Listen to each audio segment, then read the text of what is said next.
So, you guys have made it. We are at a stage where everything that you would do from a local search standpoint, you've pretty much already done it, which is amazing. And really, I tip my hats off to all of you guys because it's not easy going through all this entire course.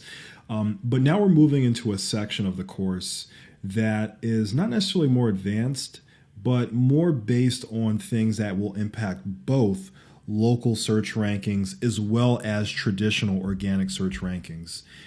And you may recall in the beginning we were talking about local ranking factors, how on page has a 20% can impact a site's rankings up to 20%. That is even more true from a traditional organic search standpoint. And I would personally be remiss, and I don't feel like this course would be complete if we didn't have three separate sections on-page optimization, technical SEO, and link building, as well as some information on content marketing, because I truly believe all of those areas can impact your traditional organic search rankings as well as your local search rankings as well. So from an on-page optimization perspective, I personally try to pride myself on really trying to simplify this whole world of search for people, it not being too complicated, but it being something that you can implement yourself. And I really do believe this is something you can implement yourself without having to hire an agency.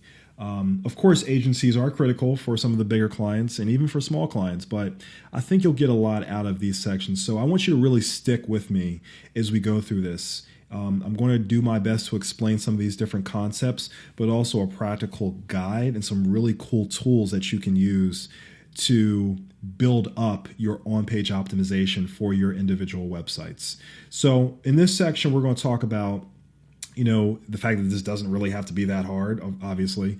We're going to really go through the SEO best practices that I consider, not just what's standard that's out there, but really synthesizing all of that into those best practices for all of you out there.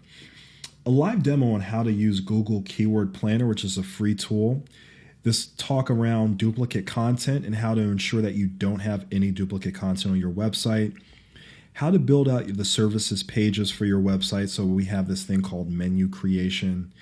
Optimizing your home landing page and what a really good landing page looks like for your home page.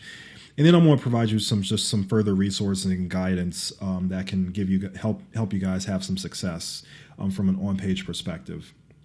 So my process for on-page optimization is, first, I like to try to understand what my clients want. When I say clients want, I mean, what does the customer want? And then once I know what the customer wants and the services that I provide, and I really have a much clearer understanding of what my true core services are, that's when I leverage all that information to do the keyword research to get a sense of what specific keywords have the potential to drive the most clicks and also drive the most conversions to my website. Once I've done that, I've looked at the keyword research, I've downloaded the sheet, I've looked at all that data, and then I go through the process of building out my landing pages and the proper menu for my website. After I've done that, I then insert my keywords appropriately, and we're not talking about keyword stuffing, but we're talking about putting those keywords based on your products and services into the title, the URL, as well as the meta descriptions.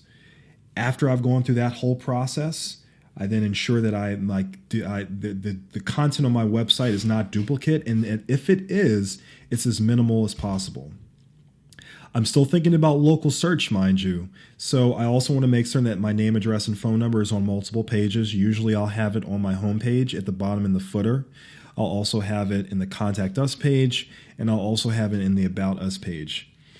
And then once I'm done with all of that, I still want to consider, is the user experience on the website good? It doesn't have to be phenomenal. It doesn't have to look like a $10,000 website, but it has to solve the problem. It has to, at the very least, answer people's questions on who you are, what you do, and what services you provide, and how can I get a hold of you. And I know this sounds kind of funny, but that is kind of on-page optimization. We're talking about adding those keywords in that helps people find what they're looking for. And if you're doing these things, and I'm going to talk about these things individually, but if you do this, you will be golden. And I haven't even gone into like all the truly technical on-page stuff that you need to do in order to have success. But if you do these things, you'll be in good shape. I have a totally different section on WordPress plugins that we'll talk about that I think is also critical. But for the purposes of this, I'll show you exactly kind of what this overall process looks like. All right, gang?